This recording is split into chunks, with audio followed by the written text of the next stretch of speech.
우리의 현재 모습을 확인해 보게 되기를 바랍니다. 넷째 날입니다. 정의를 세우라고 부르심. 사회의 정의, 정의와 공의 행하지 아니했냐. 그리고 최고의 관심사이다 라고 하는 어절들이 보이는데요. 이 어절들을 모아보면 넷째 날은 사회 정의 세우기를 할 것인가, 아니면 불의와 압제와 학대를 우리가 스스로 하든지, 아니면 또 방관하고서 모른 척 할 것인지, 그 대조되는 점을 설명하고 있습니다. 확인해 가도록 하겠습니다. 선지자들은 사회의 정의를 향한 하나님의 부르심을 끊임없이 강조하고, 성경은 주저함 없이 계속해서 불의와 압제의 문제를 강조하고 있습니다. 사실 하나님 심판해 주십시오 라고 촉구하는 것은 하나님께서 정의를 세워주실 것을 요청하는 것이었습니다. 예를 들어 이사야는 당시 이스라엘의 불의에 대해서 솔직하게 말합니다. 정의를 향한 그의 기별과 외침은 오늘날 우리의 귀에도 크고 분명하게 울려 퍼져야 합니다. 본문에 이사야가 외쳤던 사회 정의에 대한 말씀들이 있기에 한 곳에 모아봤습니다. 1장, 선행을 배우며 정의를 구하며 도와주며 신원하며 변호하라. 이것이 사회 정의입니다. 공의의 하나님이 사랑하시는 정의의 모습이 이런 것입니다. 10장, 불의한 법령을 만들며 불공평하게 판결하며 권리를 박탈하며 토색하고 약탈하는 자는 화 있을진저. 다른 설명 필요 없이 하나님께서 저주하시는 화 있을진저에 해당되는 부정의의 모습이 이것입니다. 10장 3절, 벌하시는 날과 멀리서 오는 환난 때 너희가 어떻게 하려느냐? 누구에게로 도마하여 도움을 구하겠으며 너희의 영화를 어느 곳에 두려느냐? 화 있을진저라고 선언한 사람들에 대해서 그들이 그날을 어떻게 피할 것인가 라고 또 전하고 있습니다.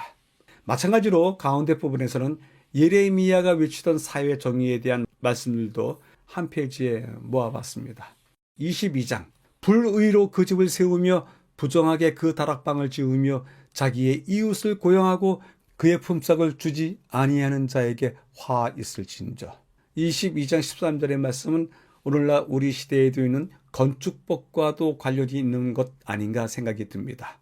22장 15절, 내 아버지가 먹거나 마시지 아니하였으며 정의와 공의를 행하지 아니하였느냐. 내 아버지 시대에는 불의하게 요구하는 어떤 청탁 같은 일들, 그런 것들 먹지 않았다. 정의와 공의만을 행했다. 16절, 그는 가난한 자와 궁핍한 자를 변호하고 형통하였나니 이것이 나를 알미 아니냐. 아버지의 시대 때는 그렇게 했군요. 가난한 자와 궁핍한 자를 변호하고 그 까닭에 그 결과로서 형통하였다. 이것이 바로 하나님을 안다고 하는 의미이다 라고 예레미야가 정의를 내리고 있습니다. 마지막 부분을 위해서요, 마태복음 23장을 읽어보라고 하는데요. 마태복음 23장, 너희가 박하와 회항과 근처의 11조는 들이되 율법에 더 중한 바 정의와 공의와 믿음은 버렸도다. 회칠한 무덤 같으니 겉으로는 아름답게 보이나 그 안에는 죽은 사람의 뼈와 모든 더러운 것이 가득하도다. 선지자들의 무덤을 만들고 의인들의 비석을 꾸미며 외식하는 서기관들과 바리새인들에 대한 화를 선언하시면서 그 속에 사회 부정의의 모습들을 여러 가지로 설명해 놓았습니다.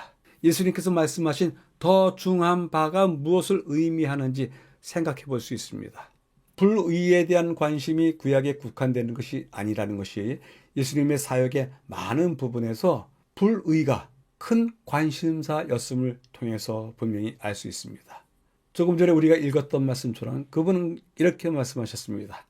너희가 박하와 회항과 근처의 11조는 들이되 율법에 더 중요한 것 정의와 긍휼과 믿음은 버렸도다 라고 했습니다. 그런데 바로 이 마태복음의 이 부분의 말씀이 누가복음에도 다시 반복이 됩니다. 같은 내용을 같은 말을 사용해서 쓰는 것을 평행구절이라고 하는데 조금 다르게 누가복음에는 쓰고 있습니다. 뭐냐면 율법에 더 중한 바 정의와 긍휼과 믿음을 버렸다 했는데 누가복음에서는 공의와 하나님께 대한 사랑을 버리는도다 라고 탄식하고 계십니다. 정의와 긍휼과 믿음이 공의와 하나님께 대한 사랑으로 바뀐 것입니다. 교훈은 다음과 같이 이야기합니다. 그대들이 신뢰와 정직의 사람, 진실로 유용한 사람이 되는 여부는 그대들 자신에게 달려있다. 그대들은 어떤 환경에서도 정의를 위하여 서기 위해 준비하고 결심해야 한다. 우리의 그릇된 습관은 우리와 함께 하늘로 가지고 갈 수 없다. 그러므로 지상에서 극복하지 못하면 그것들이 우리를 의인들의 거처로 들어가지 못하게 할 것이다. 나쁜 습관들은 배격당할 때 가장 활발한 저항을 할 것이다.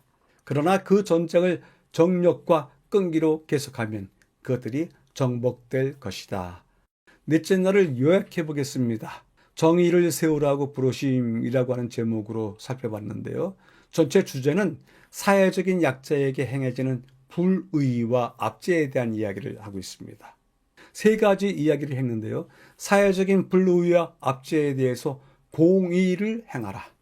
공의와 정의가 행해질 때 그 시절에는 형통하게 될 것이다. 그래서 우리가 율법을 지키는 것도 중요하지만 더 중요한 것은 정의와 긍휼과 믿음을 행하는 것이다 라고 이야기를 끌어왔습니다. 질문해 봅니다. 우리 신앙 공동체 안에도 어떤 불의와 압제가 존재합니까? 하나님 나라로서의 우리 공동체 안에 이러한 모습이 있을 리가 없습니다. 그럼에도 불구하고 혹이나 어느 때에는 그런 것들이 보이는지 살펴보아야 할 듯합니다.